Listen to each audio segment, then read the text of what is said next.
Okay, it's time to start. So if we are all at the right place, this is the first lecture of Introduction to Artificial Intelligence. Is it so? Great.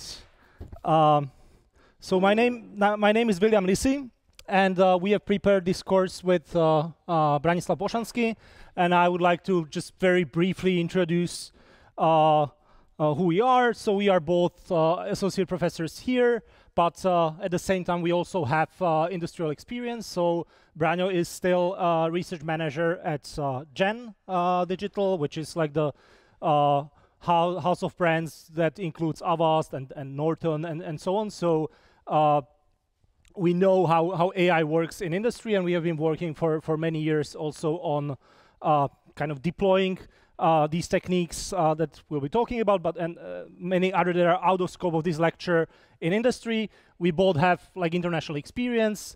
After our PhDs, Branio went to Denmark. I went to Canada for like over a year, and we were working there at the university, and we have like quite large publication record in AI. So we are working on these topics both in industry and in academia. So like you can be confident that we have some idea what we are talking about. And if you have any questions regarding both the academic and industrial side, you can come to us. Like we don't have any formal visiting hours or anything like that. If you want to talk to us, just write us an email. We'll probably schedule a Zoom call almost any time. And if you want to meet in person, then we can arrange that, like in whatever time works for everybody. All right. So this will be about AI, and AI is this kind of fluent, transforming term. So I wanted to ask you at the beginning, like what do you think is AI? Like if you hear AI, what do you think belongs there? What do you think doesn't belong there? Like, do you have any idea?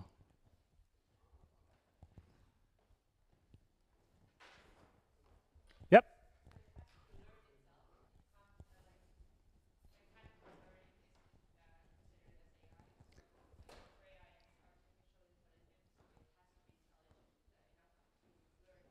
Okay, so intelligence is learning. It has to learn somehow by itself.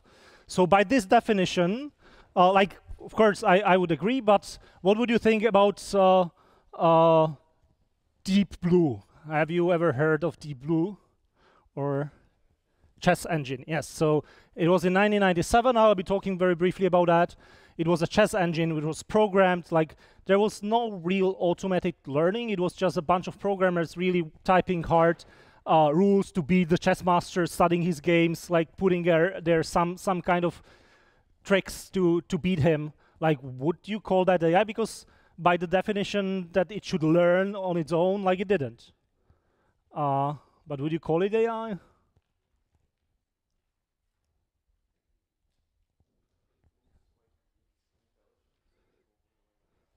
Yeah. So another definition, it looks intelligent, so that's AI. That's a good thing. Like that's how it came to be actually, all the chess results, because people are thinking like, okay, what is intelligence? Like, I don't know, like chess players are considered intelligent, so if we can beat them, probably we are intelligent. So what if you go deeper a little bit, like what does it mean to behave or to look intelligent? Like, what do you need to do? Yep. Respond to some inputs. So for different inputs, you would want to have different outputs. That sounds like a function. So it can be done without intelligence. Just to say that it's not so easy, right? Like it was quite elusive from the very beginning, like what intelligence is. And there are some like encyclopedia definitions that people try to put together. So AI is the ability of digital computers, so that's why it's artificial, or computer-controlled robot to perform tasks commonly associated with intelligent beings. That's the definition that your colleague here was saying. Like if it looks intelligent, if like it's doing something that we believe that intelligent beings are doing, then it's artificial intelligence. And if it's artificial. Another dictionary says that it's a branch of computer science dealing with simulation of intelligent behavior in computers. capability of machines to imitate intelligent human behavior. Again, doesn't really say what that means, and frankly, it's not clear, and it has been shifting in history. That's why kind of my definition is, like, whatever a problem is that people are doing better than computers, we call that artificial intelligence. Once we solve it, then maybe we'll stop calling it artificial intelligence. And that's how many like subfields of computer science started. Like initially, even like programming or optimization or all these things, which are now completely separate fields that people wouldn't even consider to be artificial intelligence. Initially, they were artificial intelligence because it was something that intelligence was doing and computers didn't know yet, right? So it doesn't really matter too much, but it's good to think about like what might be artificial intelligence. So the goal of this course is maybe to give you some better idea, like to show you some examples, show you some systems which were considered intelligent and which possibly are. And then mainly in this lecture, we'll try to go a little bit into the history, like not everybody likes it, but I think it's important to see some examples of how the fields were developing and when people thought that, okay, we are there, we already have it, and then it took 40 years to actually have it. And then in the more technical part of the course, we'll be talking mainly about reusable formal models. And I'll try to motivate it here as well, but we'll be talking about things like Markov decision processes, which are mathematical abstractions, which at the first sight don't seem to be very relevant.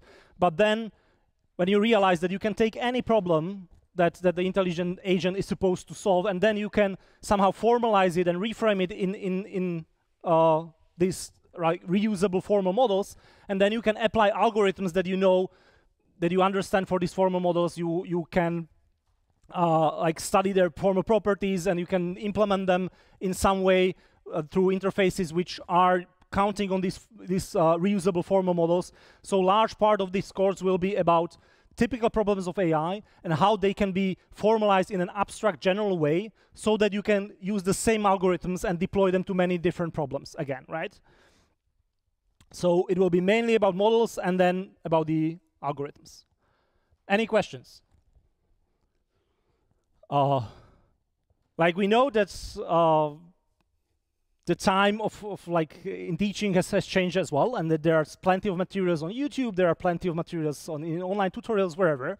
So when we are thinking like what is the point of doing this, like the interaction and the questions is kind of a big part of it, right? So if you are here and not watching some like lectures from Stanford or whatever online, then like please try to think about how we can make the most of it and try to interact, try to ask questions. So I'm not saying that this is exactly the slide where you have to ask questions, but if you think of something, most likely like half of your classmates don't understand it as well because I just didn't tell it properly, and I'm happy to repeat it, to try to say it a different way. Just stop me and ask, right? So I really like this to be a little more interactive. So the structure of the lecture, first, I'll try to just give you some examples of what is a part of or has been part of AI. Then I'll dive into very deep history, like 30s, 40s when it started. And then I'll take a couple of topics which are kind of clearly part of AI, like robotics, like automated decision-making, like natural language processing. And I'll try to like briefly go through the timeline of what were the main events that happened in these research fields. And then I'll just talk about like points and homeworks and all these like course organization things. Okay. Any question? Not yet. So this is some kind of a mind map that I try to make of what are the main topics in artificial intelligence. So as your colleague was saying, learning, like machine learning that was there from the very beginning, like the ability of a machine to automatically learn from either some data or some experience and improve its behavior, that was certainly like there from the very beginning. And machine learning is just part of it. It's mainly about supervised, unsupervised learning, so it's learning from data usually. And I'll touch a little bit on that later. how we can look at machine learning, but this course will not be mainly about that. Then you have perception, right? If you have a robot or something, you want it to perceive the environment. You want it to like understand that this is a person, that this is an obstacle, that this is a free space, this is a path I can go through. For that, you need usually vision. There are a lot of algorithms in vision that are trying to do this like segmentation and object recognition and so on. And speech is also a very natural thing that you would expect from an AI system. So there has been a lot of research on how to generate speech, how to understand speech, how to allow you to interact with intelligent agents through speech. Robotics is mainly about physical space. So if you put the intelligence into the physical space, it has to somehow perceive the environment, it has to move, it has to do some reasoning in between. Plan trajectories, plan movements of all the joints so that it can perform the task that it wants to perform in the physical space. Decision making, again, like you have several options. You have some input data. You have to decide which of those options is the best one. Which should I do? It can be a move in a game. It can be the next task in some plan that you are trying to execute, right? So very often you have to make some decisions and you would like to do them rationally. And there is like game theory, sequential decision making. Game theory is if there are like multiple agents in the same environment, shared environment, where they are trying to perform some actions, their actions influence each other. And if you need to optimize in this kind of environment, it's like added complexity. Reinforcement learning, it's something that I'll be talking a lot about, and that will be like large part of this course. It's learning from feedback from the environment, learning from interaction. Like in machine learning, traditional machine learning, you assume you have some huge data set, and you want to learn some patterns. You want to understand what inputs map to what outputs. That's like the classical machine learning. We are talking about reinforcement learning. You have just some simulator or ability to move in some environment, and you have a reward signal. So you have just a signal that this was good, this was bad, right? Like you are petted or you are slapped. And based on just this very simple signal, through interaction with the environment, you generate your own data, and you are learning from the data you are generating with this interaction. And you are using just the reward signal to optimize it, right? So that's reinforcement learning. It's a large part we will be talking about. Knowledge representation and reasoning. So if you want to do something more complex like mathematics, you want to prove new theorems, right? Then you need to represent the knowledge of the world you have. You might want to use some kind of a logic. You might want to use some kind of a structured XML, JSON data to represent like database of knowledge you want, and then you want to derive some consequences, right? Like if this is the like path graph, and you want to find the graph of cities, and you want to find a path, that could be also a simpler case of this reasoning that you want to do.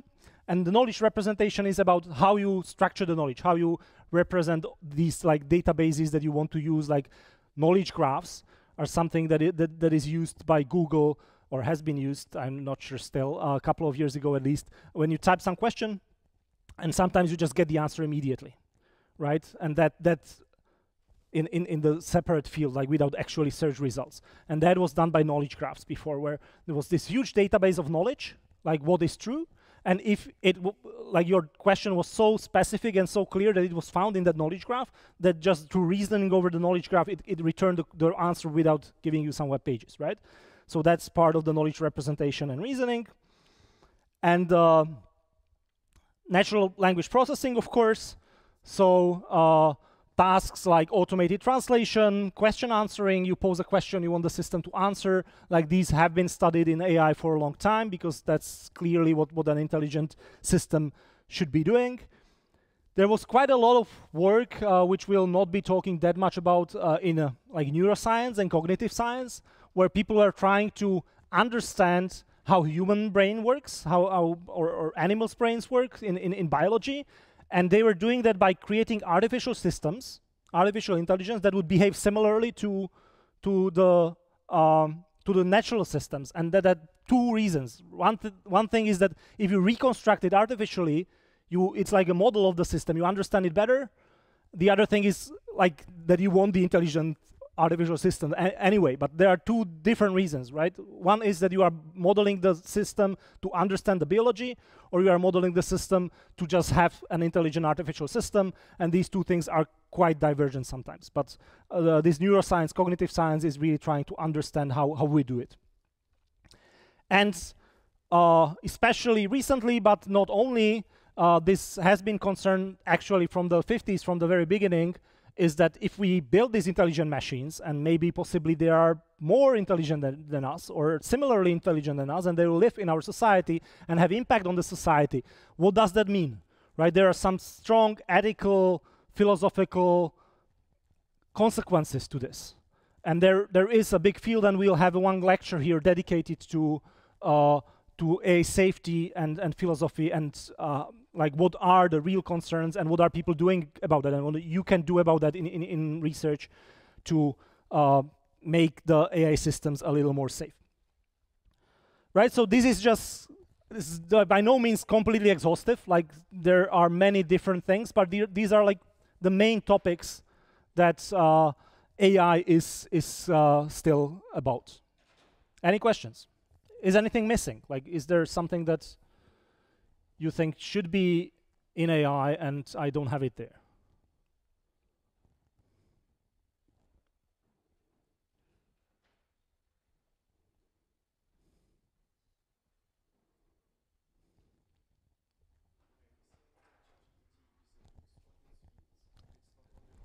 Yeah, very good observation.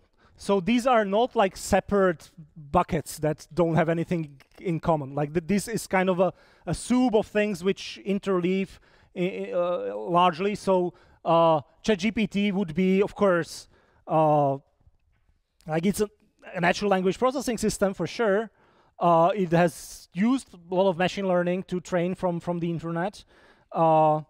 It can do some decision making. Some people say that it's doing reasoning, and it's definitely solved that way now. But it's different reasoning than what people thought for 50 years that would be reasoning. But it's doing some reasoning for sure. It has a lot of impacts on this like bias and philosophy and alignment and these dangers. So yes, like any really useful system will be like a combination of all these things, or most of these things. But when you want to study it, it's usually better to like define your problem more narrowly, and then you can study it more deeply, right? But yeah, you're very right that ChatGPT would be a combination of many of that.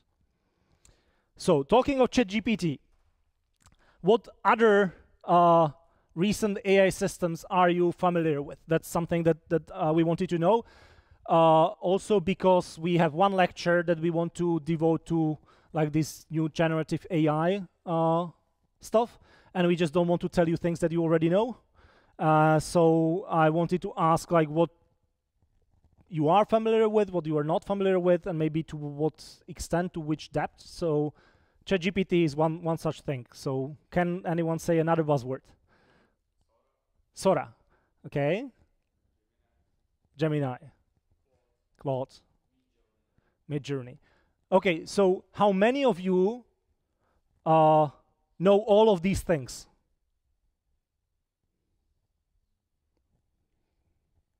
Okay, more than half.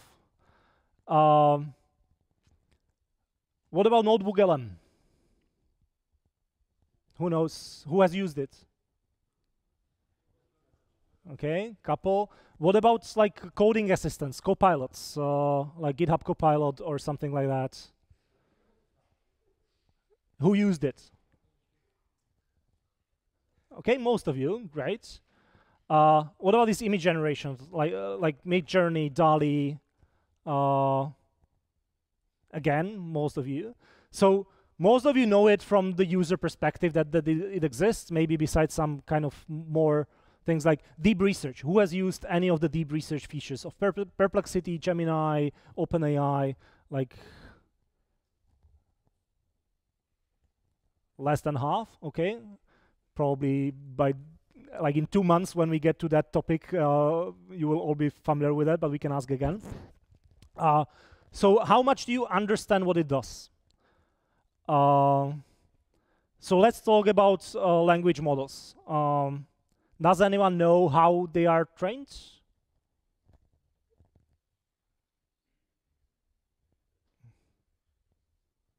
So who would like to learn more about how language models are trained? Almost all of you, great. Okay, so I think it will make sense to go less into the user kind of aspect, how to use it and why to use it, because clearly you found out that you should use it. But diving a little deeper into what data is used to train it, what are the reinforcement learning with human feedback? Who knows what it is? Just a couple of you. Great. So those are the techniques which were used to build it, and we can speak about that. Perfect. So of course, some of those topics are more hot than the others. The gray things are just okay, they are happening. The red things are clearly very hot topics now, and it's interesting to see in the conferences. Like when you go to an AI conference 1 year, you can have generative AI wasn't even a buzzword 5 years ago. But regarding unsupervised learning, you can have in 1,000 papers, you can have 5 about them, and then you go there 5 years later, and you will have 500. Half of the papers will be just about these things. So really, the popularity of different topics is shifting and based on what's working, what's really bringing the new benefits the most. So currently, certainly the machine learning is a big thing. Natural language processing is a big thing because of these language models and visual models. Theorem proving is part of the reasoning. There were a couple of really big results when people solved mathematics Olympiad problems using language models, and they used theorem proving for that. Reinforcement learning is still a big thing. I should probably put it even more red now. It wasn't that big thing last year, but now it's getting even more to the forefront. And the ethics and philosophy is really a big thing, which you probably see in the media. That's everybody is an expert on that. Question?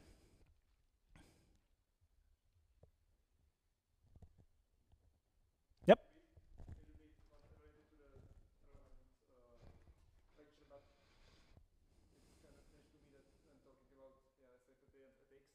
Mm-hmm.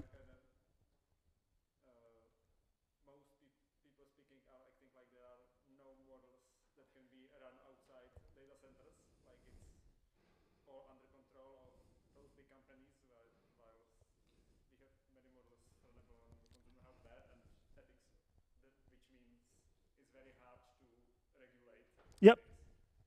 Yeah, that's definitely a part of it. So one of the big discussion in this field is to have open source or not to have open source, right? How much you can make the systems more safe or more dangerous if you make them open source.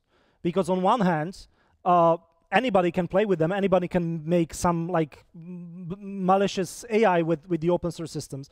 On the other hand, anybody can study the dangers as well and can make them more safe, more safety concern. They can add some layers. They can really do research on how to make them more beneficial. So there is no consensus, and in philosophy, you'd never have consensus, right? You just have really strong arguments on one side or on the other side. But still, it's about the opportunity, right? Even if you publish it as open source, you need quite a lot of skill to retrain it, for example. If you bake into the weights some kind of behaviors, for example, the bias is one thing. Bias is whether the model is balanced in what you would want it to do. So for example, gender bias, right? You want it to treat men and women somehow equally because we believe that is a good idea in this society. And now if you ask it whether a doctor is a man or a woman, and it would tell you 90% that is a man, then it's probably not the kind of model you want to have. But it can be much more subtle. Like a friend of mine has an example when there was a model released by Saudi Arabia, then like you can have some problems and you can go to it as a chatbot and start talking about, like, I don't know, domestic violence, right? Like, I've been beaten up by my boyfriend, but he provides, like, he pays the bill. Like, what do I do? Should I leave him, or should I go to the police, or what do I do? And like, you can imagine that the Saudi model will have a little different approach to that than an American model, than a Chinese model, right? So these are these subtle things in the bias, which, like, we should be aware of. Like, I'm not saying that one or the other one is right or wrong. I'm just saying that, like, these things are strong cultural biases somehow baked in the models, and we don't even know that they are there. We should at least be aware that they are there. We should somehow measure them, and then we should maybe allow some control of them if we want to, like, I don't know, use it as a tutor for our kids, right? So this philosophy is relevant, like, regardless whether you have open models or closed models. Like, that's just very little piece of it. But how to, like, behave with this new technology, how to make it work for the benefit of society is a big topic that I think that we should think about and talk about. But a very good question. Any other question?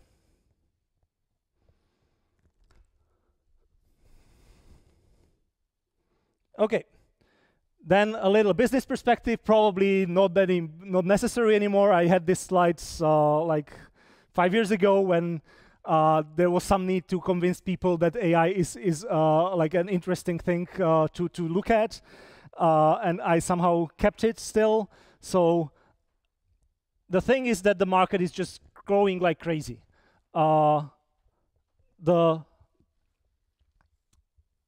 Like in 2016, like 5 years ago, it was 40 billion. Now it's 10 times as large, and it's growing. Like the other markets usually like grow by inflation, like 2-3% or something like that. AI is like already much bigger than books or games. That's quite clear. It is like supposed to be around 2030.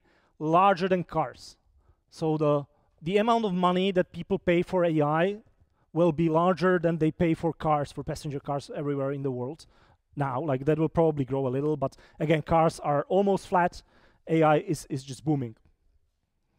So huge amount of investment, that means huge amount of opportunity, jobs, and so on. And here is my perspective. Like if I were to choose what to do, I would choose AI. Why? Because it is transformative technology. Like really, as I see it, like we had the Industrial Revolution that kind of replaced or augmented a lot of physical work, right? A lot of things that you had to move things. You automated the production process.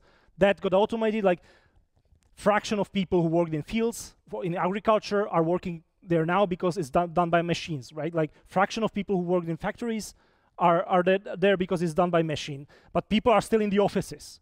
And I really believe that AI and the current kind of development of AI will replace in a similar way people in offices. Like large fraction of office jobs will be somehow reduced within the next 10 years. So it's extremely transformative technology, and it's good to understand it. AI is replacing jobs. So a simple logic says that if you understand it, and if you are the one replacing the jobs, then probably your job will be replaced the last one, because still somebody has to do the replacing, right? So it's a good spot to be.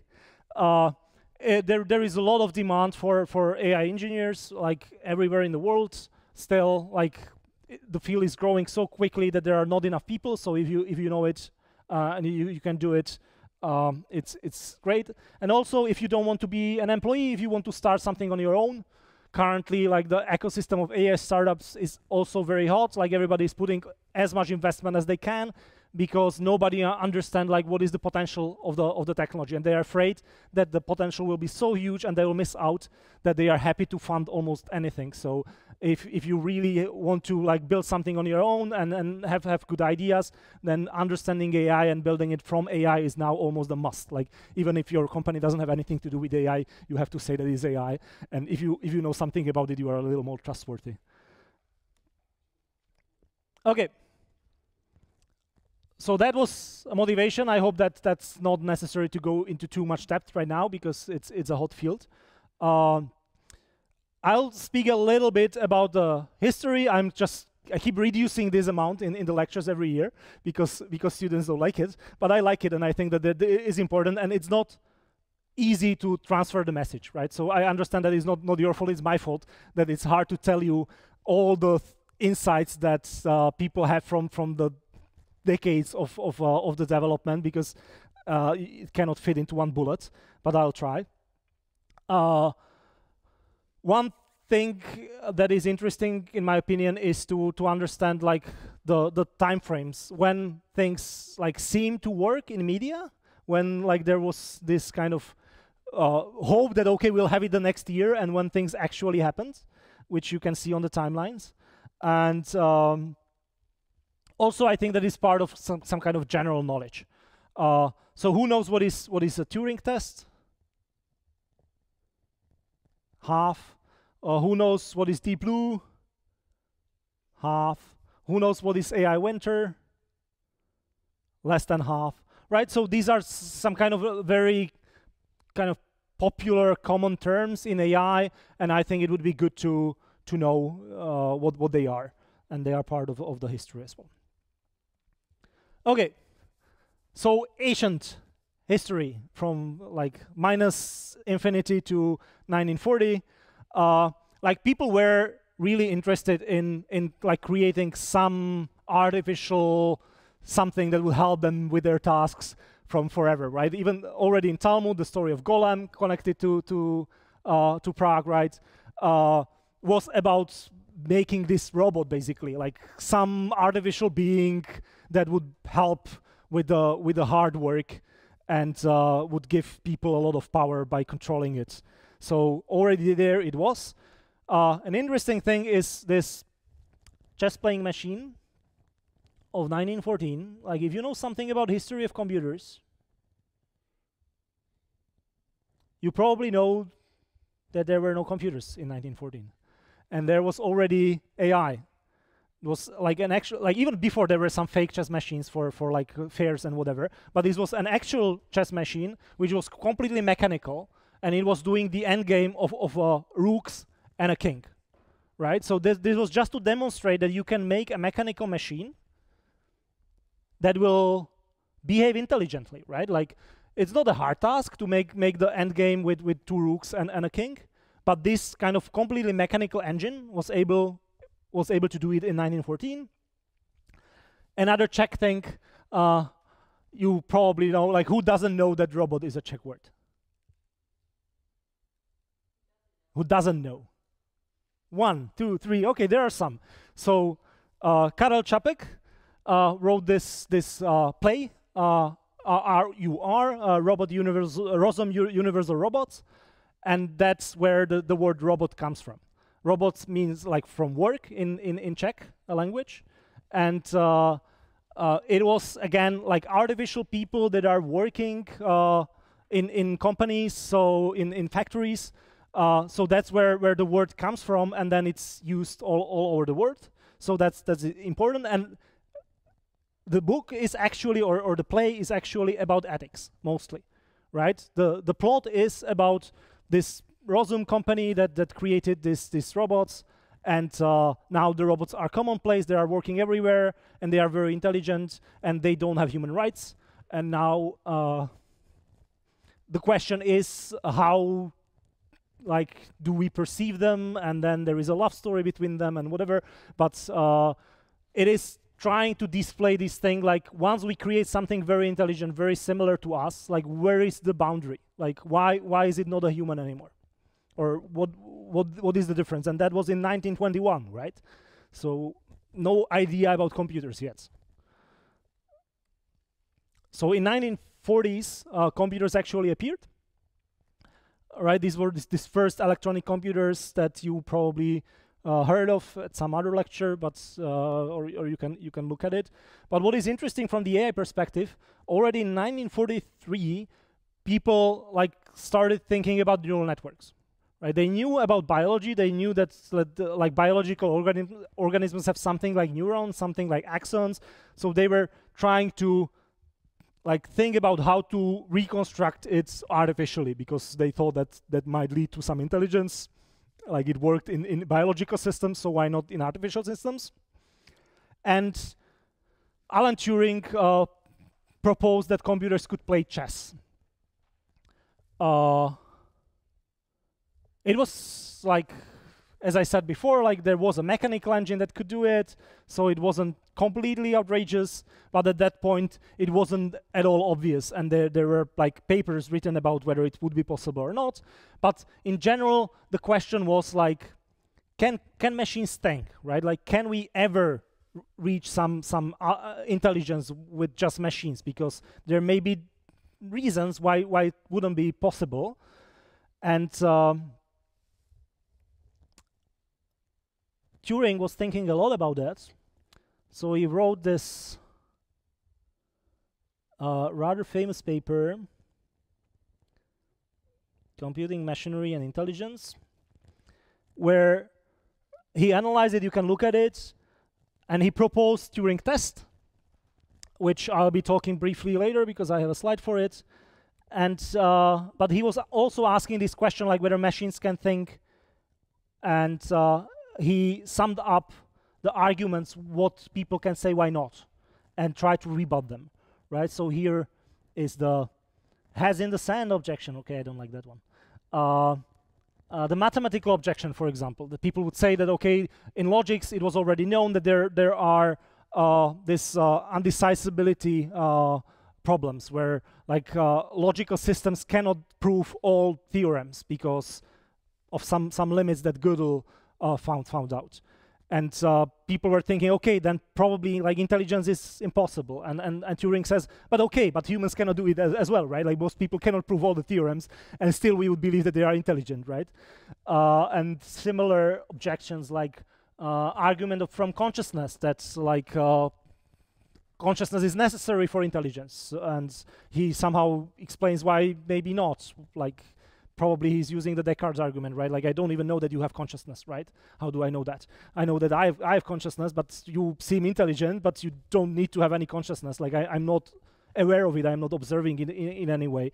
So it's a nice thing that you can read if you are interested in. But what is the more crucial thing from the technical perspective is the Turing test.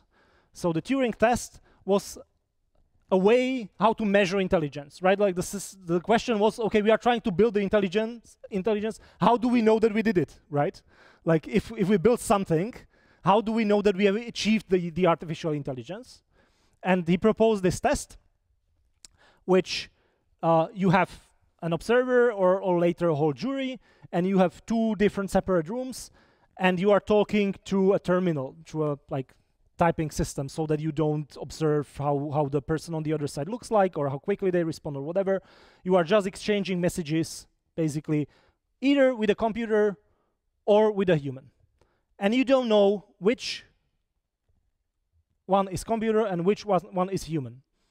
And once you can create a computer system, an artificial system, which will respond to the observer in such a believable way that the observer will not be able to distinguish like which of the systems is the computer and which of the systems is a real human, then we can say that the system has intelligence, that it is AI, right? And this is the Turing test, right? That you are trying to tell apart whether it's a human or a computer without knowing, and if you cannot do it reliably, then you have the system has passed Turing test. If you can do it reliably, it has not passed Turing test. What do you think? Do we have systems that pass Turing tests? Yes, right? Like a couple of years ago, it was still not clear.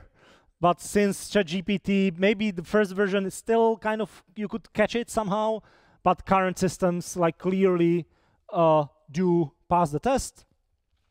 It's like interesting that it has several variants. Like initially, like it took Turing some time to come up with this. So first he liked chess, right? It was already on the previous slide. So first he wanted the observer not to be able to distinguish whether the opponent chess player is a computer or a human. And he was saying that, okay, if I play chess with a system and I don't know whether I'm playing with a human or I'm playing with a computer, then I've achieved intelligence, and the computer is intelligent, but probably most people don't care about chess as much as he does. So he changed it to speech, which is like much more understandable to general public. Okay. Who did participate in a Turing test last year?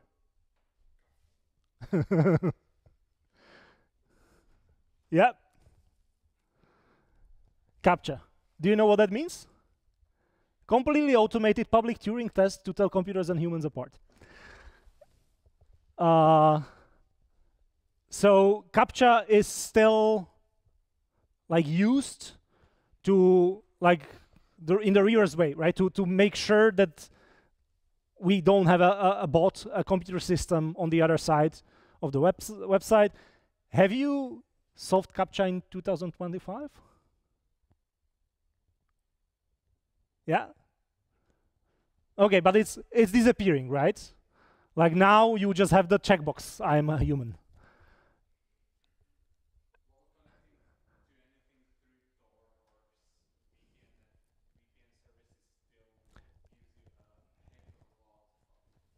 Yep, like it will be there because the progress takes some time, but in the kind of big serious sites, it's like who have enough budgets to replace it with things, like this stops working, right? Like now, like the current AI systems can break CAPTCHAs, and it's very likely that within a year or two, like they will be able to break it.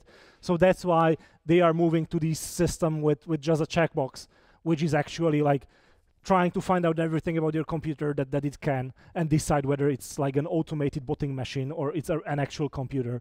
And like what you do is just the movement of the mouse, which is like enough shaky for the human to do it. So it changes, but like the CAPTCHA, the Turing test was actually a really important thing until a couple of years ago. Okay. And then another milestone, we can speak about AI as a research field since 1956, where this term artificial intelligence was actually coined for the first time. So the first use of this word is in this proposal from 55, written by John McCarty and Minsky and Shannon. You probably know these people from history of computers, and yeah, they proposed this summer school, this research project on AI, where they wanted to put together 10 people to study for a couple of weeks, like to go somewhere to a cottage and have fun for $13,000 and study their AI. And what's important or interesting is that they list the topics that they would like to investigate in the proposal. Where was it? Here.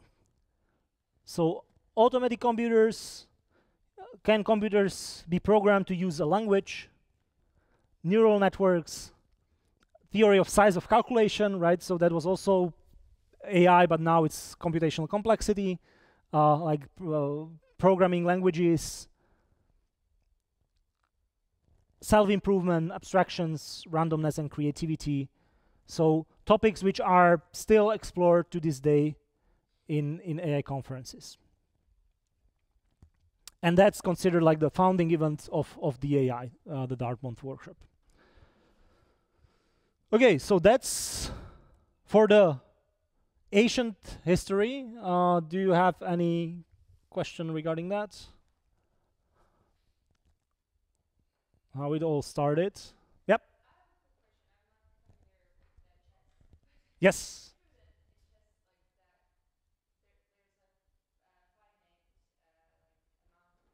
Mm-hmm.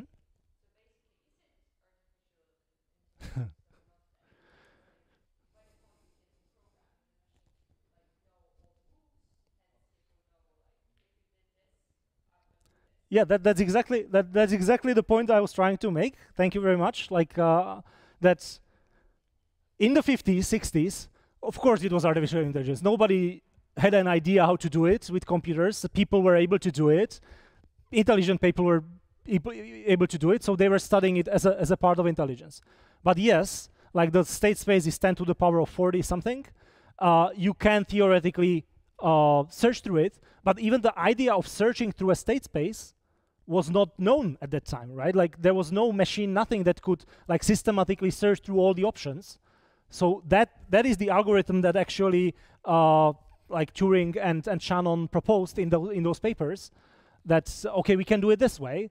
And then like people programmed it and people built larger machines. They have beaten Kasparov, and then they looked at it and said like, this is not intelligence, right? Like it's just brute force search through some options. It finds the best option. Like, why is that intelligence? So now you would have people who would doubt it and who probably wouldn't call a chess search engine intelligent anymore. But certainly, like if the 50s, 60s, it was the forefront of intelligence. So it is somehow changing. It is doing something smart that we were not able to do before. Now it's just a question of a definition, and it doesn't really matter that much anymore. But yeah, you are right. Like this is exactly the view. Like what does it mean? And many people don't think that the chess engine is intelligence because it's not learning. Like new chess engines are built with some usually like value functions which are computer trained, so then it's closer to it, but it doesn't need to be. Very good question. Any other question?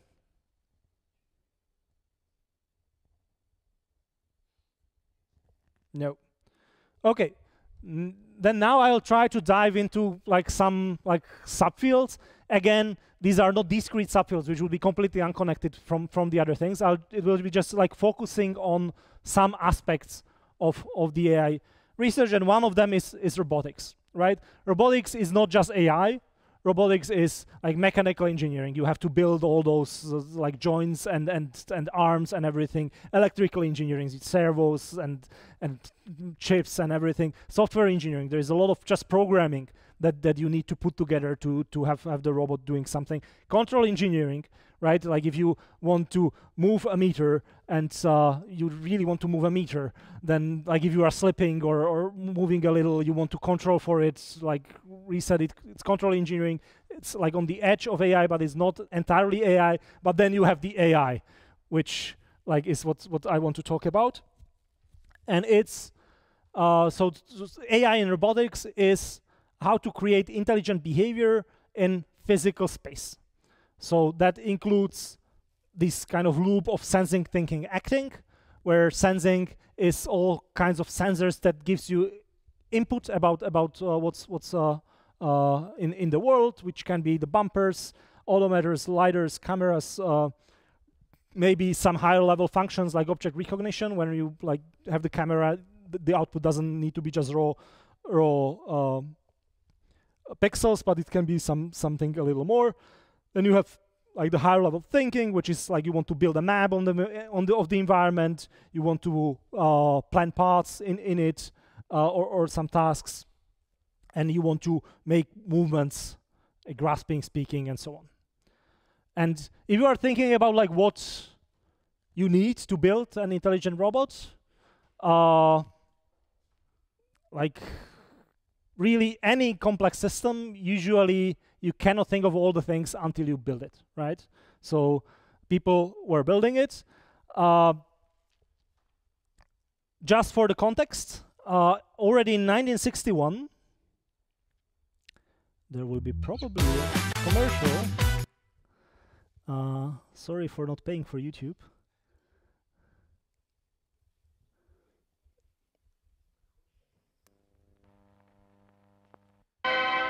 A robot for industry. And this is it, Unimate, a machine that can reach out to 7 feet and perform a multitude of tasks in factory or laboratory as skillfully as a man, but without getting tired. It's controlled by a built-in memory system. You just lead it once through the required motions, and it can then repeat them 24 hours a day, week after week.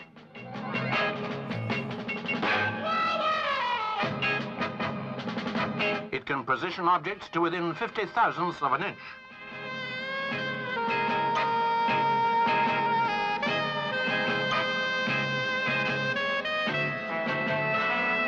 Completely unaffected by heat, cold, fumes, or dust, it could take over a lot. So just to understand, like, the mechanics was pretty much there, like, well, already in the 60s, like, this was an industrial robot, which was kind of, like, actually deployed in factories and was doing some work.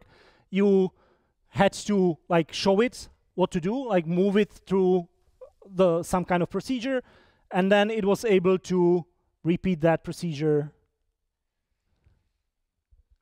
over and over for forever. But would you consider that intelligent? Right? There was no intelligence. It looked quite intelligent, like it could pour you some booze, but still, like, there was completely no intelligence there. So when people later, like, thought about what would be needed to build an intelligent, like, autonomous robot which would move around and do some things, they had to build a different system. And that system at Stanford, the first robot ever, was called Shaky, because it was this large, tall thing with wheels, and when it was moving, it was shaking all the time. That's why they called it Shaky. And they built it just to understand, like, what are all the components that are necessary to build a mobile, like, intelligent robot. And here is the list, right? So there was a camera, rangefinder, some kind of sensors, onboard logic computer, bumpers to know when it hit some walls, motors, wheels, and they have built a lot of, like, technology that is actually used until now. So this robot was programmed in Lisp.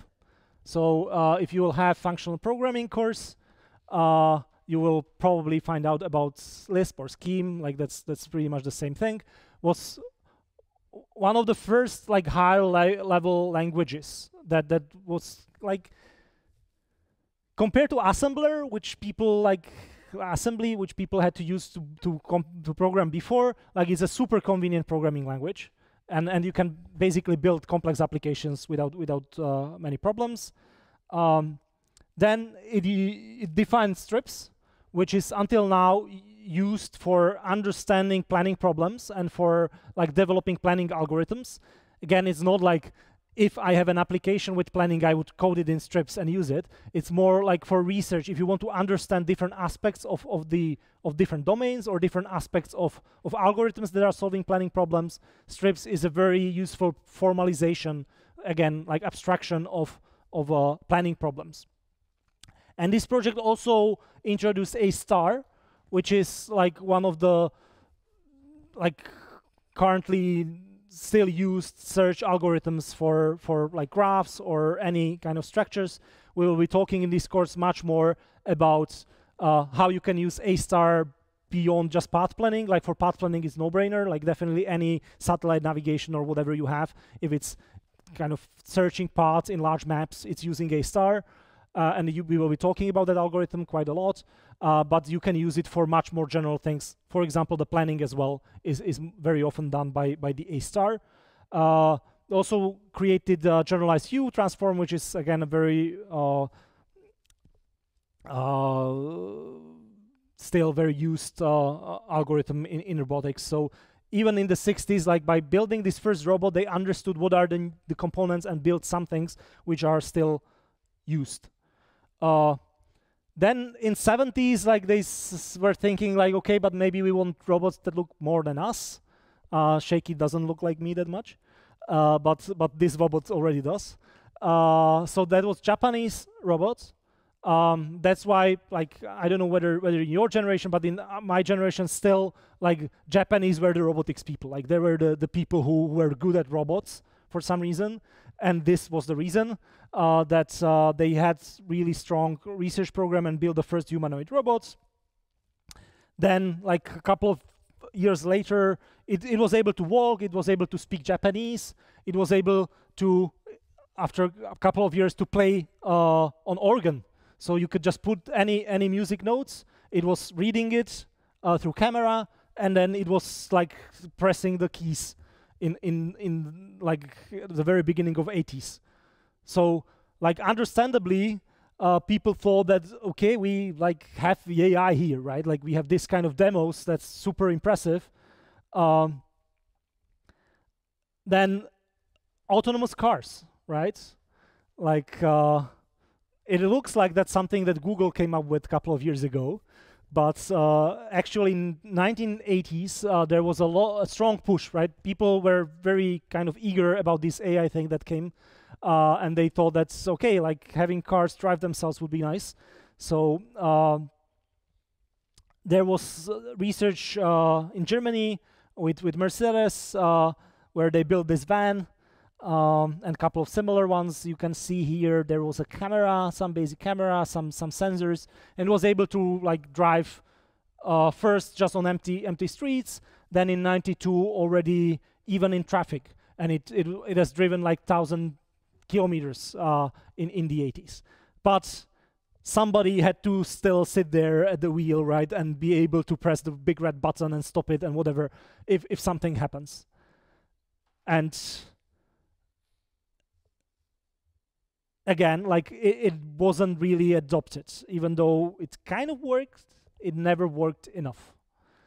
And it's because it wasn't using these like complicated methods like the A-star, like logics, like trying to really reason about things as people believe that like people are reasoning, but that didn't really work well. And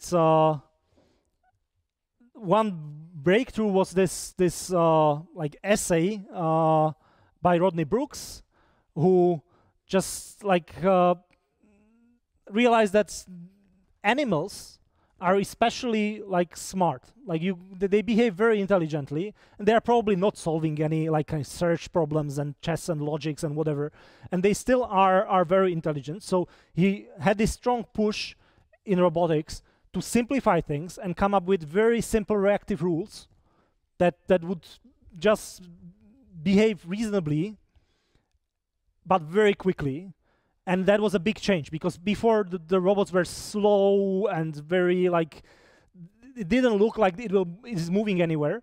But with this change, when they got rid of all of that, came back to very simple rules and just programming them, it started working rather well. And they had demos of small robots like moving around and behaving really, really well. So that was kind of renewed interest in robotics.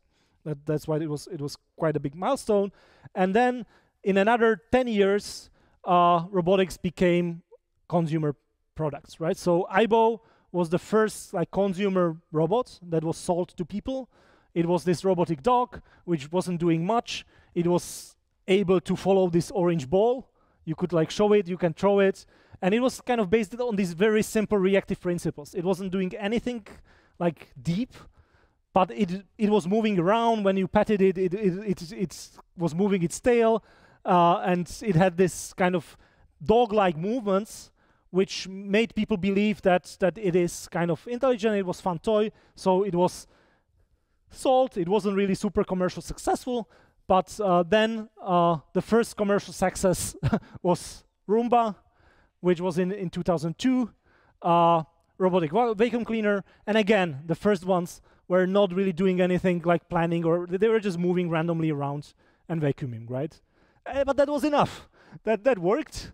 And it was already like a commercial success. And since then, like people were adding a lot of intelligence into it. And now like my robotic vacuum cleaner is actually pretty smart and is doing mapping and can avoid things and can get unstuck sometimes and sometimes not. And then it went on. So in 2005, the autonomous driving actually kind of happened. And it happened thanks to a competition, a DARPA Grand Challenge. So DARPA is the defense Research Project Agency, Defense Advanced Research Project Agency, is an American like funding agency which is funding all sorts of research, and quite often it does these challenges which are very useful to drive progress. So they promise, like, I don't know, $1 million to a team who will build a car that will be able to go some like 200 miles over a desert somewhere completely autonomously. So it was a hard terrain, it wasn't in traffic initially. The first year they did it in 2004, I think, nobody finished, right? The next year, already like 3 teams finished, and Stanley was the first team to finish, and then they built startups and spun all the technology, started building it, and then in like 2009, I think Google started building their car, and it started to be commercial. Around the same time, Boston Dynamics came up with Big Dog, where it was the first kind of military-grade robot that was used by military, not very much like in actual operation. The next version was the small dog, but the Big Dog was already kind of capable. Like, the demos are quite impressive. I don't have them here. Like, you could just push it and it would be able to stabilize. It would go through very like bad terrain, and it could really take these heavy loads. And the idea was that it would be just following the soldier, right? Like, the soldier would put all the equipment on this, and he wouldn't need to carry anything, and this would be just like following him. And like, I'm pretty sure it's already like ready and used in some operations.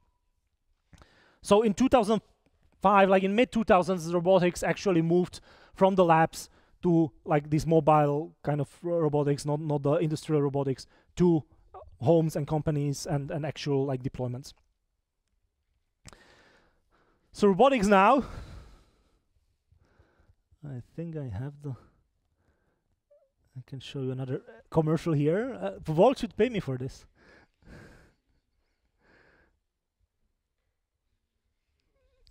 You should program, yeah.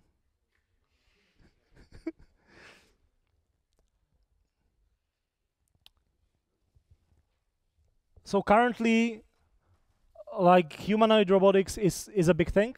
There are at least these 2 competitors, like Figure, Figma Figure, and Tesla has another humanoid robots, and many other companies are working on them. They actually already have trials in factories, so they are replacing, since 2024, since last year, they are replacing some of the workers at the factories.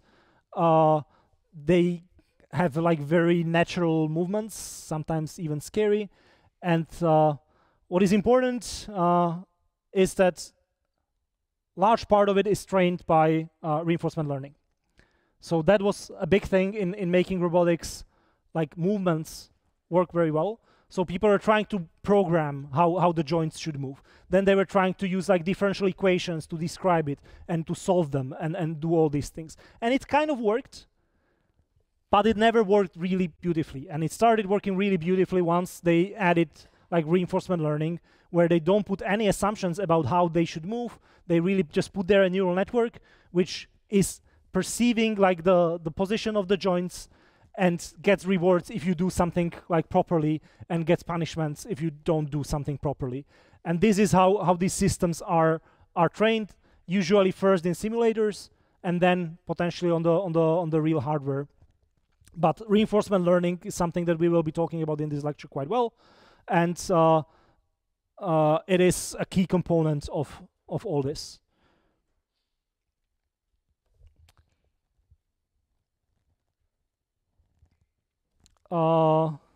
This is the Tesla robot, which is like very similar from the kind of observer's perspective. Yep. Very, very good question. Yes, so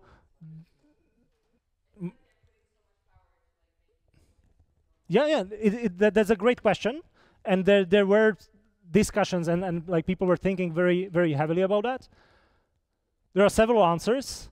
One thing is that if you want to replace human work, usually the human who is working there now has the ergonomics of the space and the task kind of adapted to how he looks like, right? So if you want to replace one by one the human, you would have to completely change his kind of working environment by the industrial robot.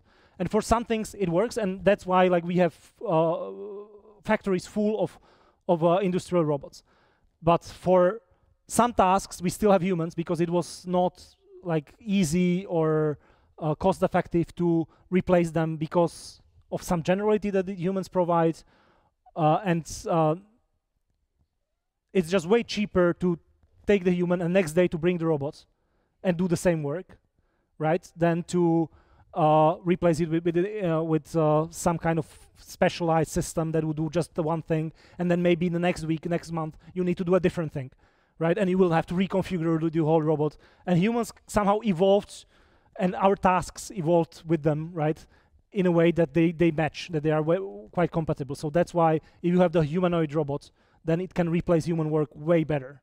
Also using tools, right? If you want to imagine a robot just like going grocery shopping, right? So what do you need? You need something to push the cart in between the shelves, which are the right size, which like may have some steps. Then you need it to like pack it, beep on the cash register, right? Which again is somehow configured for human shapes and sizes. Then you want to put it into the bags. You want to bring it to your car, right? And then you want to enter the car and drive. And the car is also kind of configured for humans, right? So if you have the humanoid robot, you have this kind of drop-in replacement for any kind of job that's like with any other platform would be very hard to do. And also there is this kind of other aspect, which is the relationship. Like if you want to have it like a home robot, maybe you want to like not be scared of it. You want your kids not be scared of it. And if it kind of looks human-like, you build this relationship of trust, and it's kind of more pleasant. So there is certainly also this marketing aspect to it, that like for many people it's just more pleasant to interact with something which looks human-like, especially if you think about like hospitals or something like that, like giving you care. So there are several reasons. Of course, there is a lot of cost as well. Like building special purpose robots for tasks is cheaper, but the humanoid is the ultimate thing we are trying to go for. Okay, so that's robots. Self-driving cars, they actually are there. Like we can watch another commercial. So at the end of the last year, Waymo actually really already has driven like 100,000 customers, paying customers in robotic taxis in San Francisco and California area and so on. So 1986, the car was already driving thousands of miles on highways.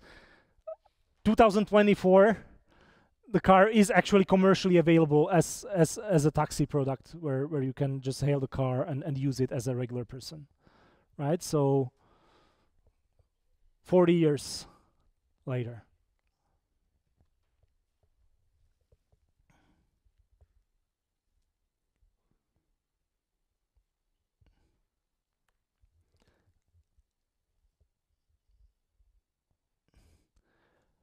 And drones and delivery, right? So again, like California is quite ahead in this because they have all the labs, they have all the startups, like they need to test it somewhere.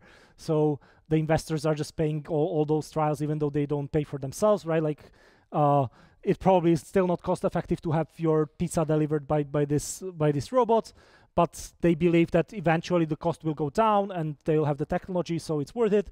So in California, really, these kind of small robots are already delivering meals. So now when you order like Volt or something, food, a guy will come on a motorcycle or a bike or something. There, very often already this kind of a small robot will come. Again, deployed application. Drones for information collecting, if you need to map some sites like emergency services like police or firefighters, when they can't come to a new site now, it's completely common that they would just first put a couple of drones up and map the terrain. Agriculture, precision agriculture, like drones are mapping fields and looking at places which are maybe more dry, maybe somehow sick, and then they can like intervene very locally. They don't need to spray the whole fields anymore. So these are actually used things in robotics research. It has also moved a lot towards like ready platforms. So most robotics groups don't build their own robots anymore. Like some still do because they want to have some mechanical properties better, but many of them will just buy like Boston Dynamics Spot or something like that, which they will use for their research. Okay, so the lessons learned from this robotics section. Progress in robotics is very slow. So really, all the corner cases you have to resolve are just so many that while people were trying to do it like by programming, it wasn't possible at all. People had to move to learning. Learning can do it much better. Best way to understand complex systems is to build them, because you will never think of all the corner cases without a lot of testing. The flashy results in media are definitely not representative of what we will have in a couple of years. Competitions are a great driver for success. Like this has been seen over and over again, that if you make a competition, it's not about the money, it's just researchers are very competitive. So if you want to resolve a problem, just put a prize on it, define it well, and people will just do a lot of work to make a lot of progress. Without that, it would take probably 10 years longer. And really, even the most fancy robots still use kind of the techniques we'll be talking about here, right? So for high-level task planning, for high-level path planning, like if I need to get somewhere, like even Tesla, if it plans its route, I'm sure that they are using A-star to plan it. The reinforcement learning is really the key thing. Like again, self-driving cars, robots in simulators, like Tesla has 10 times more kilometers in a simulator than in the real world, because they need to collect the data in order to use reinforcement learning to train the reaction to be more efficient. Sensor fusion, if you have like a lot of data from different sensors and you want to make something like even like a mapping and so on, like Bayesian networks are not exactly what they are using anymore, but the techniques, the kind of reasoning we'll be talking about in Bayesian network is the kind of the principles behind the techniques that they are using. So definitely, like all the things we will be talking about are still very, very relevant to these results, even if it doesn't seem so from the very first sight. Okay, we have 20 minutes, and I wanted to talk about too much, so I'll speed up a little. So another deep dive I wanted to do is AI decision making. So you want to choose what is the next right move, what is the right diagnosis based on the symptoms, what is the next task you want to work on to achieve some goal. And again, like I already spoke about the chess. In 56, there was the logic theorist, which was a very interesting system, which was doing this theorem proving. It really took like mathematics, Principia Mathematica, like the basic like calculus theorems and proofs, and it was able to prove like large part of them automatically. So this kind of search in state space, which was the space of the proofs, with something like A-star was like A-star wasn't there yet, so that first search probably something like that was quite efficient. Shaky was doing some decisions and came up with these decision-making systems. But one thing that I definitely wanted to talk about is Mycin. Mycin, the name comes from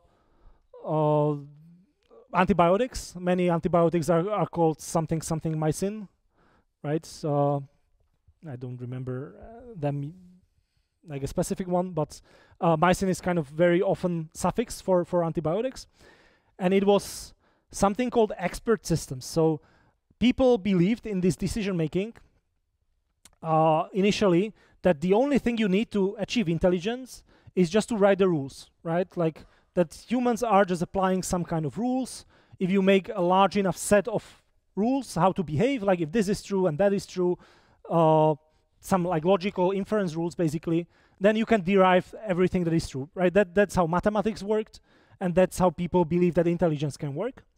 And this mycin system was just a set of 600 rules using some kind of fuzzy logic inference. That was just an inference engine how to combine these rules. And based on evidence, on symptoms, it was suggesting the best antibiotics that the patient should take, right? And they were quite thorough, and they made a clinical trial where they compared it to actual human doctors. And they found out that human doctors were able to prescribe the right antibiotics based on the symptoms in like roughly half of the cases, right? Like there are many different kinds of antibiotics, and they found the best one in half of the cases, or not the best one, but some acceptable one, yeah, acceptability rating. So that it was a good choice in half of the cases. The AI system at that point was right 65% of cases. That means that, yeah, of course, they wanted to be statistically significant, so they really did the statistics to be significantly better than humans. In 72, like I met that guy, I think in 2010 or something at a conference. He was still complaining about nobody using his system. That he has proven that it's better than humans, and nobody is using it. And I think that's a very important lesson, right? Like the technical people, as we are, we really think that it's about performance. Very often we think like, yeah, if we do it better than people, then it will work. We have seen the same in the self-driving cars. It wasn't like they are worse than people, but nobody would use them still. It's about liability, it's about trust, right? So in this case, like eventually the doctor has to prescribe the medicine, right? So if he doesn't understand it, if he doesn't trust it, like he wouldn't use it, right? He will be the responsible eventually. So just building a system which is better than humans without explainability, which is a big deal still, without some kind of PR, it will still not be accepted, right? So it is. I think it's an important lesson. Question.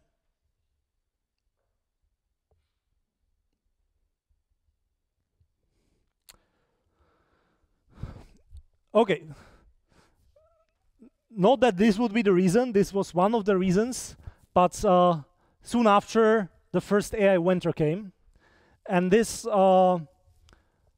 relates to something that now is called Gartner hype cycle. But usually when a new technology comes, then there are huge expectations what it can do, huge investments, like everybody is kind of going after crazy because of this fear of missing out.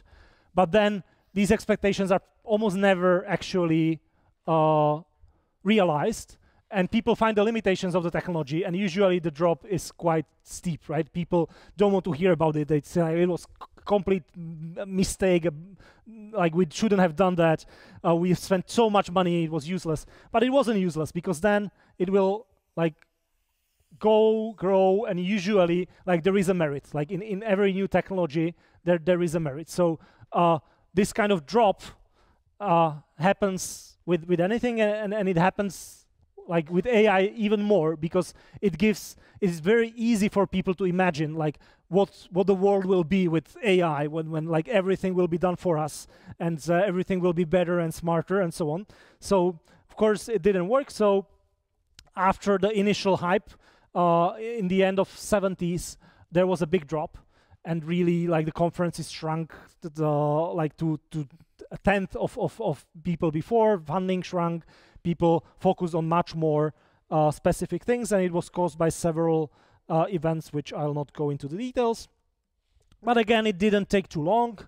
And in 80s, there was a big era of expert systems, and it was, again, a huge hype.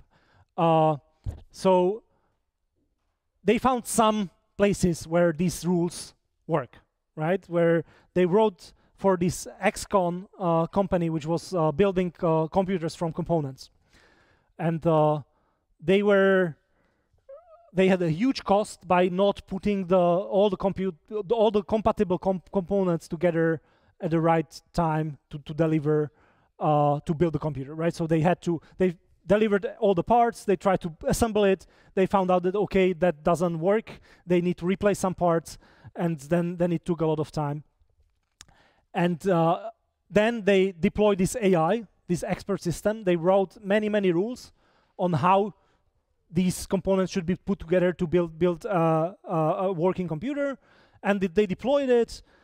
It costs a lot of money, but then it saved even more money, and it was kind of this first use case which showed that, yeah, AI can work, it is beneficial, it can be used, and it sparked a new wave of interest. Japanese have invested like a huge amount of money at that point to build this first generation supercomputer. Maybe it reminds you something of recent developments, where like AI seems to be now the thing that will solve all the problems, and that's why we are building the biggest computer ever for the highest money ever. So yeah, that happened before, and it didn't really work out. And Bayesian networks came at that point as well, but then these investments again didn't pay off. And the reason is that these expert systems are very hard to maintain. Like, you can add new rules, but then you have to resolve somehow the conflicts between the rules, and then the environmental changes, right? So in the assembling of the computers, you have new components, you have new interfaces, which like you still need to add the new rules.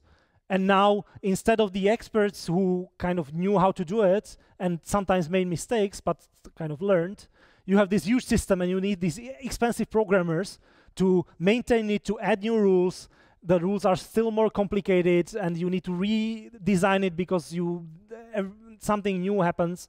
So again, solving the corner cases became so expensive that people like just understood that it's not going to work this way, and all this investment was useless again, and again, huge drop. For a couple of years, then Deep Blue was kind of a spark. So it was a chess computer developed by IBM, which was the first to beat Garry Kasparov, like a chess master, the best human at that point. And it was using like parallel alpha beta search, evaluation functions tuned against these grandmaster opening games databases. We will be talking about many of these algorithms in this course as well. Like, we will be talking about how to build these search algorithms for games. And what I wanted to get to is deep reinforcement learning. So reinforcement learning is this learning from just experience and feedback. And deep reinforcement learning is a combination of that with neural networks. And in 2010s, it was super successful in solving like any narrow problem people threw at it. So Watson wasn't that yet. Watson was a system that was playing Jeopardy, which was also a big deal, but used kind of more traditional systems, more similar to like not entirely, but Bayesian networks. But then since 2015, basically the DQN system, which we will be talking about in this course, was able to play Atari games. And it looks very like unimportant, right? Who cares about Atari games? But the real thing is it was very general system. It didn't know anything about the games, right? So it was completely opposite to the previous things that failed, where you would try to type the rules, which kind of had to solve all the corner cases, and you cannot ever do it. Instead, they just took the screen the pixels, and a neural network that was looking at the screen and was translating them to some movements of the joystick, and came up with an algorithm that we'll be talking about that learned to optimize this mapping, to maximize rewards just by looking at the pixels. And that means that if you change the game it was playing, you can use the same algorithm, some compute, and it will again achieve like superhuman performance in the new game. So it showed this generality of AI, which everybody wanted, right? Everybody wanted a system that would be able to solve any task. And this was kind of first glimpse of that. And then similar techniques were used to beat Go, which like people didn't believe it will happen for a long time. I was part of the team that built the deep stack that did the same with poker, where we have beaten professional poker players, again, using reinforcement learning and deep learning. StarCraft, like real-time strategy game, again, using reinforcement learning and some game theory, they create a bot which has outperformed humans in that game. And Rich Sutton, who is like one of the fathers of reinforcement learning and author of the most used book on it, then wrote an essay called The Bitter Lesson, which kind of summarizes this, I think, very well, is that anytime you have a specific problem and you want to solve it by coding in your heuristic knowledge about like how you would solve the problem, how humans solve the problem, it helps initially. So it helps to get you from the ground to some level. But then improving it is very, very hard. On the other hand, if you don't use any assumptions and you just have a general learning system which can just optimize any kind of relationships between inputs and outputs, and you put enough compute, you eventually always get better than whatever the human kind of prescribed system was. So if you want to know details, I definitely suggest you look at the Bitter Lesson essay, and I can link it from here. I don't have it here, but I'll try to do it. And then when LLMs came, like reinforcement learning and deep learning and tree search, which are the things we will be talking about, like not deep learning that much, were combined with LLMs, even before ChatGPT, right? This was sad for the team who worked on this. They solved diplomacy. Like diplomacy is a board game where you have to negotiate with the others and kind of backstab them at the right time, and like be friendly with them when it's suitable, and then like fight them when it's not. And a system based on like tree search, reinforcement learning, and LLMs was able to outperform best people in this as well. So currently, I would say that if you take any well-defined problem and you have a simulator for it, right? So like a game engine or like anything that you can have enough experience with it, you can already create superhuman behavior, right? For these narrow tasks. We don't have the generality yet, so you cannot have the one trained bot which will play all of these things. But for any of these things, if you spend enough compute on just that, you will achieve superhuman behavior, right? Any game, any well-defined problem. So these are the lessons learned from the decision making, hype cycles. Competitions are again important. Again, like the Atari games wasn't something that came out of the blue. Like Mike Bowling defined this problem as the next thing that's like AI agents should try to solve, and then there was some community who was trying to beat it, and that's kind of informed and inspired the result. Okay, next thing I wanted to talk about was NLP. But since I have 2 minutes, I'll just talk about ELIZA. So ELIZA was the first chatbot in 66. It was published in 66, and there was quite a lot of media attention, and it was based on these rule-based systems, right? Like at that time, AI was mainly about just programming some rules, and the rules was of this kind. So it took your message that you send it, tried to match some kind of a pattern. So if you said something like, I am sure you like me, right? Then it says, what makes you think I like you, right? So this 3 means that this third word which was matched in the so it took your sentence, it tried to match some patterns. If it found some pattern, it transformed it to the answer which was somehow derived from your message. And this was pretty strong, surprisingly so. So you can read this kind of discussion. It had different modules in different domain expertise. The most successful was psychologist, where psychologists are not really supposed to tell you anything. They are supposed to kind of lead you to answer your own questions. So it was very kind of believable and worked well. Again, since then, huge time that was until ChatGPT, which was a chatbot that actually worked in some reasonable way.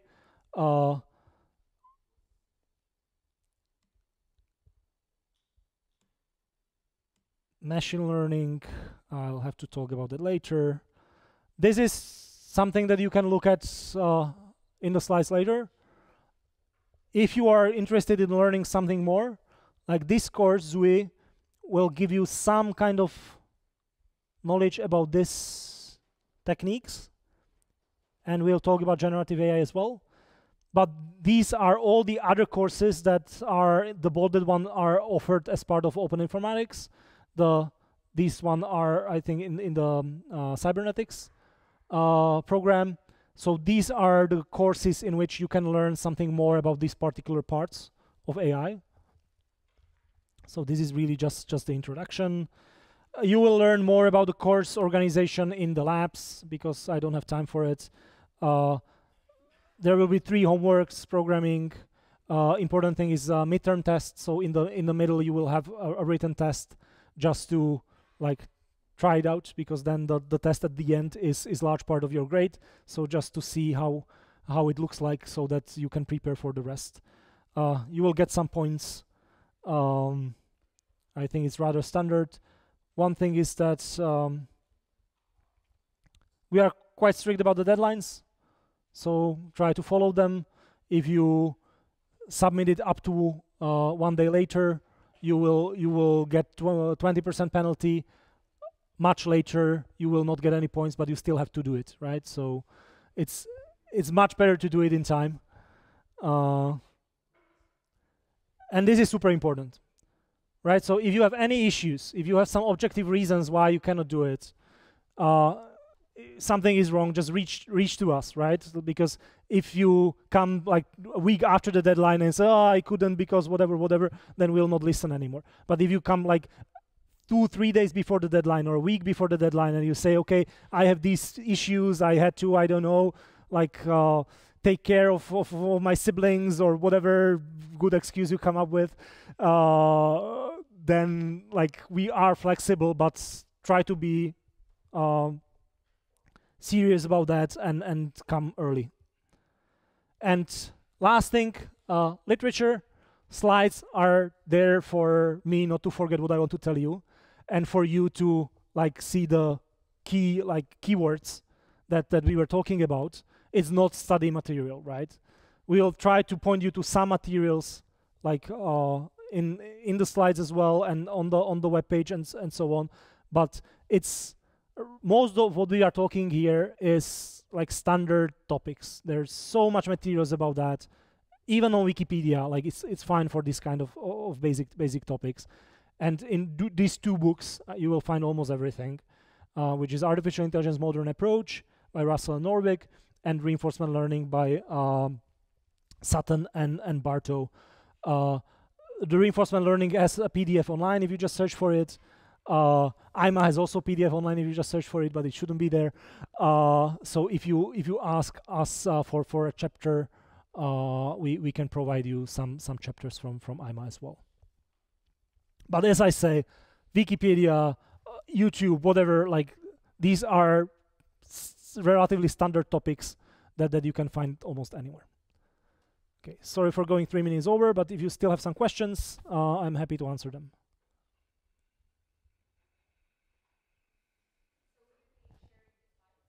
Yes, slides will be like the course is organized through this webpage. So the courseware system, where like half of the courses is like half of them are on Moodle, half of them are on courseware. All the slides, even recordings from the lecture, will be available through this site.